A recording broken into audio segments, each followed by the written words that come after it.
parler, toi.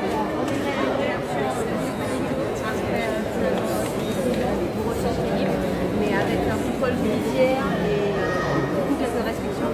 Alors, oui, quand on est innocent, la moindre restriction, c'est une peine. La moindre restriction, c'est une injustice. Parce qu'on est innocent et puis on se voit contraint de.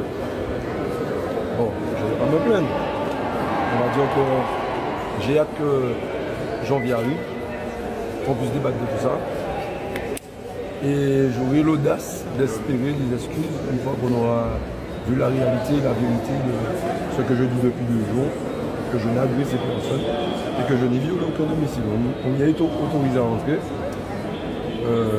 Je me suis fait agresser pourtant. Je n'ai pas porté cela plus haut que ça. J'ai regardé 2 femmes se faire agresser.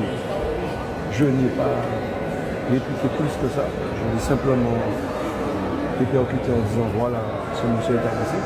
Et pourtant, je me retrouve devant un juge qui me dit que bon, en attendant d'être jugé, de 21h à 6h du matin, je ne devrais pas. On m'incarcère à domicile, mais vaut mieux être chez soi qu'à Lucos. Donc je vais respecter la souffrance de Caducos en acceptant ma prison en extérieur. Et puis je vais méditer sur une nouvelle facette de la justice qui nous montre une fois de plus qu'elle peut avoir un côté injuste. Quel est votre sentiment justement par rapport à cette foule qui vous attend et quels seront les premiers mots que vous allez leur adresser, lui adresser? Depuis quelque temps que je côtoie à cette foule-là, je sais que le moindre mot peut être explosif. Alors je vais essayer de leur démontrer que même si on n'est pas 100% d'accord de cette décision, c'est quand même une victoire. Je vais essayer de leur montrer le verre à moitié plein plutôt que le verre à moitié vide, pour éviter que dans le mécontentement, certains ne se laissent aller, que ça nous soit impliqué dans l'impact. Donc je vais essayer de leur amener l'information du mieux que possible, même si quelquefois j'ai une déception de moi.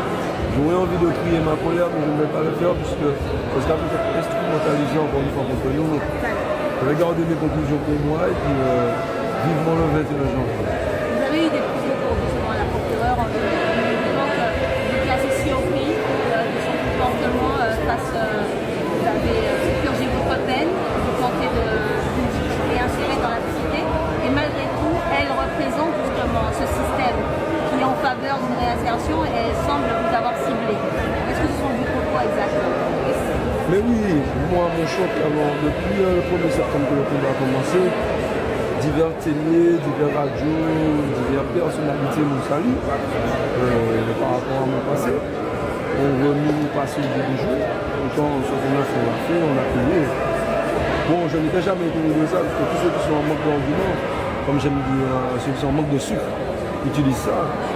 Bon, ça ne m'a jamais choqué, mais de voir cette même justice qui prône la réinsertion, la condamnation puis la réinsertion, nous démontrer en utilisant notre passé que eux-mêmes ne croient pas en cette réinsertion qu'ils prônent, c'est choquant. Là, par contre, ça me pique parce que je me dis, ça veut dire qu'en quelque part, ils vont en être. Ils condamnent tout en sachant que ça ne va pas aider à la réinsertion. C'est ça qu'ils sont en train de nous démontrer en faisant ça. Et comme j'ai voulu lui dire, laissez les autres faire ça. De son côté, c'est un peu petit de faire ça. C'est pas bien. Une dernière question, est-ce que les restrictions auxquelles vous êtes confrontés vous empêcheront ou vous bloqueront dans cette bataille que vous semblez poursuivre? Jamais. On enferme le corps, jamais le mental. Notre esprit est libre. Et vous n'entendez pas tous les airs quoi chanter dehors. Il faut tous les enfermer.